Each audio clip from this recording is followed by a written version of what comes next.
मैंने ये 2011 में लिया था। ये अभी तक ये रिक्शे पे ही चलाता था। पहले तो हालात बहुत ठीक थे तो मैं बहुत खुशी खुशी से अपना कमाता था। रोज़ाना तो ये है ना, कभी एक चक्कर लगता है तो मेरा 200 भी बन जाता है, 300 भी बन जाता है। उसमें से 150 100 का तेल डल जाता है, 100 150 वो मैं घर लेके आता हूँ। बच्चों को कोई ना कोई चीज़ ला देता हूँ। उधार वाले को कभी मेरा चक्कर लग जाए तो मैं उसको दे देता हूँ, नहीं तो कहता हूँ भाई मेरे पास अभी तो रोज़ी नहीं है, जब मेरा चक्कर लगेगा तो मैं आपको दे दूँगा। वो भी कभी दे देते हैं, कभी नहीं देते जी। हिसाब तो लगाया कि कणक भी मुल दी है, चीनी भी तुहानू पता 100 रुपये, दूध भी 100 रुपये, हर चीज़ मुल दी। कम से कम 20 तो 25 22 इतना मेरा खर्चा है महीने तक। जनूब टीवी की वीडियोस देखने के लिए हमारा चैनल सब्सक्राइब करें और बेल का बटन दबाएं ताकि आप हमारी हर आने वाली वीडियो देख सकें। अस्सलाम वालेकुम नाज़रीन, मैं हूं आपका मेज़बान असद महमूद और मैं इस वक्त मौजूद हूं रहीमियर ख़ान के नवाही इलाका मौज़ा अली अकबर सांगी में। और आप मेरे कब में बैठे हुए इस शख्स को देख सकते हैं। ये अब्दुल मालिक हैं जो दोनों टांगों से माजूर हैं, मगर इन्होंने हालात से लड़ने का फ़ैसला किया। अपने बच्चों का पेट पालने के लिए जो है इन्होंने ये रिक्शा ख़रीदा और रिक्शा चलाने का फ़ैसला किया।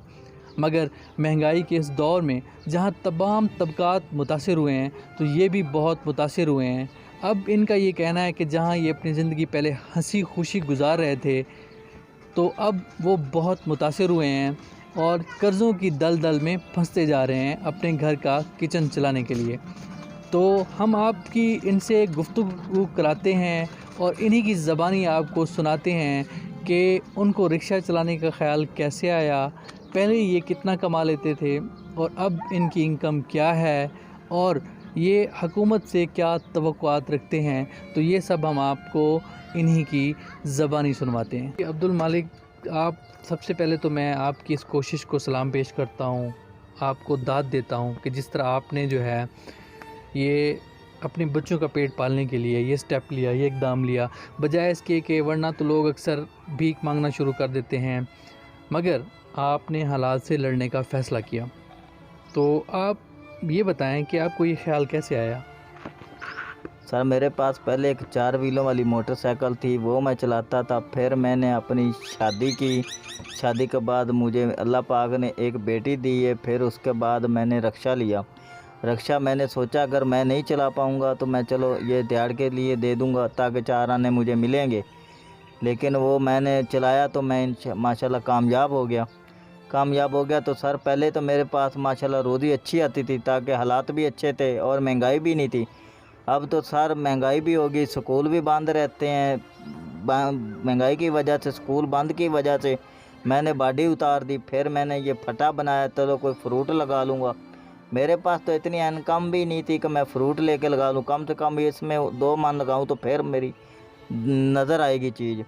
फिर मैंने वो भी नहीं किया। फिर बाज़ार में चला जाता हूँ, कभी मेरे साथ कोई दोस्त देख के मेरा ख्याल करके तो कभी कोई चीज़ लोड करा देते हैं, नहीं तो वरना लोग मुझे सामान भी नहीं देते कि बांधना भी मुझे पड़ता है और लोड भी मुझे करना पड़ता है। तो आप मतलब कैसे लोड करते हैं? आप वज़न उठा लेते हैं आप? सर वो खुद ही देख के मुझे मेरा सामान खुद उतारते हैं। मैं तो अपना टायर जो पंचर हो जाए वो बड़ी मुश्किल से बदली करता हूँ, तो वो खुद ही रखते हैं तो खुद ही बांधते हैं। तो ये आप कितने अरसे से रिक्शा चला रहे हैं? सर मैंने ये 2011 में लिया था। ये अभी तक ये रिक्शे पे ही चलाता था। पहले तो हालात बहुत ठीक थे तो मैं बहुत खुशी खुशी से अपना कमाता था। बच्चे भी मेरे खुश थे। अब तो मेरे पास बच्चे भी 2 हो गए। तो आपकी शादी को कितना अरसा हो गया? मेरी शादी को सारी 12 साल हो गए। 12 साल हो गए हैं। तो रिक्शा चलाने से पहले आपका गुज़र औक़ात कैसे होता था? सर पहले मैं रावलपिंडी में चला गया था। उधर मैं फ्रूट की रेडी लगाता था रेलवे स्टेशन बार पार्किंग के पास। उधर भी रोज़ी मेरी ठीक थी, लेकिन उधर जब वो हालात जैसे जैसे ख़राब होते जाए, मकान के किराए बढ़ते जा रहे थे, उसकी वजह से फिर मैं वापस अपने गांव आ गया। तो अब जो है आप इस रिक्शे से कितना कमा लेते हैं, यानी कि रोज़ाना कमाते हैं तो वो बताएं थोड़ा सा कि कितना कमा लेते हैं आप? सर रोज़ाना तो ये है ना, कभी एक चक्कर लगता है तो मेरा 200 भी बन जाता है, 300 भी बन जाता है। उसमें से 150 100 का तेल डल जाता है, 100 150 वो मैं घर लेके आता हूँ। बच्चों को कोई ना कोई चीज़ ला देता हूँ। तो यानी कि आप अगर 200, 300, 400 कमाते हैं तो इसमें गुज़र हो जाता है, आपका औकात जो है आपकी ज़िंदगी के गुज़र जाता है? सर कभी तो पूरा भी हो जाता है तो कभी नहीं भी होता, फिर मैं उधार ले आता हूँ। उधार वाले को कभी मेरा चक्कर लग जाए तो मैं उसको दे देता हूँ, नहीं तो कहता हूँ भाई मेरे पास अभी तो रोज़ी नहीं है, जब मेरा चक्कर लगेगा तो मैं आपको दे दूँगा। वो भी कभी दे देते हैं, कभी नहीं देते जी। आपके बच्चे पढ़ रहे हैं? बेटी मेरी दूसरी में पढ़ रही है। बेटा मेरा अभी स्कूल में दाखिल कराना था तो वो कोरोना की वजह से बंद हो गए हैं जी। तो अब आपका जो यानी कि कितना खर्चा है एक महीने का, जो घर का आपका टोटल पूरा महीने का अगर आप बजट लगाएं, हिसाब लगाएं तो? सारे हिसाब तो लगाया कि कणक भी मुल दी है, चीनी भी तो पता 100 रुपये, दूध भी 100 रुपये, हर चीज़ मुल दी, कम से कम 20 तो 25 22 इतना मेरा खर्चा है महीने का जी। आपकी इनकम 10-12 हज़ार है, ख़र्चा 20-25 हज़ार है, तो वो कैसे फिर उसको आप मैनेज करते हैं? सर कभी मेरा चक्कर ज़्यादा भी लग जाए तो कभी दुकानों वालों से देखो ना जाके, मेरा बहुत मकसद के बहुत दुकानों वालों को पैसे देने मैंने। अब सबसे पहले तो यानी कि आपकी ये बड़ी जो हिम्मत है कि आपने स्टेप लिए, आपने स्टैंड लिया, आप खुददारी भी है आप में, मगर इसके बावजूद भी मैं ये चाहता हूँ कि आपकी जो ये मुश्किल है अगर आसान की जाए तो कैसे की जाए? क्या ऐसा आपके लिए किया जाए? अगर गवर्नमेंट से भी अपील की जाए, हुकूमत से अपील की जाए, तो वो क्या आपके लिए हुकूमत कर सकती है? या मुखय्यर हज़रात से भी अगर कुछ हो सकता है आपके लिए, तो ऐसा क्या हो कि आपकी मुश्किल जो है वो आसान हो जाए? सर गवर्नमेंट ਨੂੰ तो मैं पहले अपील भी बहुत की थी, मेरी किसी ने नहीं सुनी। फिर इन्होंने मैसेज दिते सी कि 71 तो मैसेज करो तो 12,000 महीने का मिलेगा। तो वो तो सर मैंने भी किया, मेरी वाइफ ने भी किया। इन्होंने बोला कि आपके अहल हैं कि आपको रकम के लिए मैसेज जल्दी आएगा। तीसरे महीने का ये किया हुआ अभी तक मुझे 1 रुपया नहीं मिला। तो सर मैं तो अपील करता हूँ गवर्नमेंट से, या मेरी कोई मदद हो जाए या वजीफ़ा लग जाए मेरा महीने का, या कोई अल्लाह का ऐसा नेक बंदा जो मेरा महीने का वजीफ़ा लगा दे ताकि मेरे बच्चे भी अच्छी तरह पढ़ाई भी करें और वो खाएं पिएं भी, दुआएं भी दें, तो मैं भी अच्छी तरह अपनी ज़िंदगी बसर करूं। कभी आपने अपने रब से शिकवा किया? कभी ऐसा आपका दिल दुखा हो? कभी ऐसे कोई मोड़ आया हो कि आपने कहा हो अपने रब से कोई गिला? अल्लाह पाक का तो मैं शुक्र अदा करता हूँ कि अल्लाह पाक का इतना शुक्र अदा करता हूँ कि वो भी मेरे से कम है, क्योंकि मैं उससे यही बोला कि जिस हाल में भी रखते हो फिर भी शुक्र है अल्लाह पाक का कि मुझे इतनी हिम्मत तो दी है ना कि मैं रक्षा निकाल के ले जाता हूँ। कोई तो मेरे से भी ज़्यादा गिरे हुए जो मंजे पे पड़े, रोडों पे पड़े हैं, मांग रहे हैं। मैं तो शुक्र अल्लाह पाक का रक्षा तो लेके जाता हूँ ना।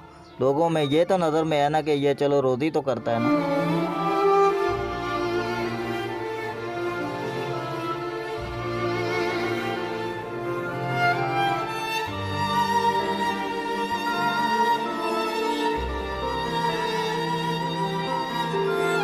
जी नाज़रीन, आपको हमने इस बाहिम्मत शख्स की गुफ्तगू सुनाई।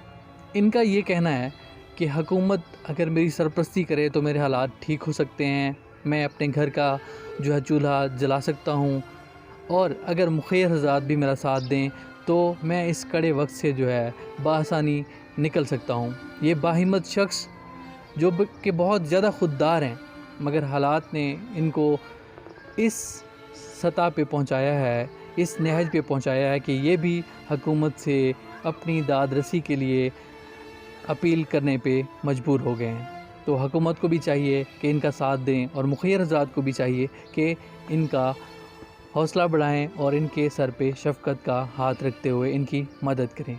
अपने मेज़बान असद महमूद को इजाज़त दीजिए। अल्लाह निगहबान।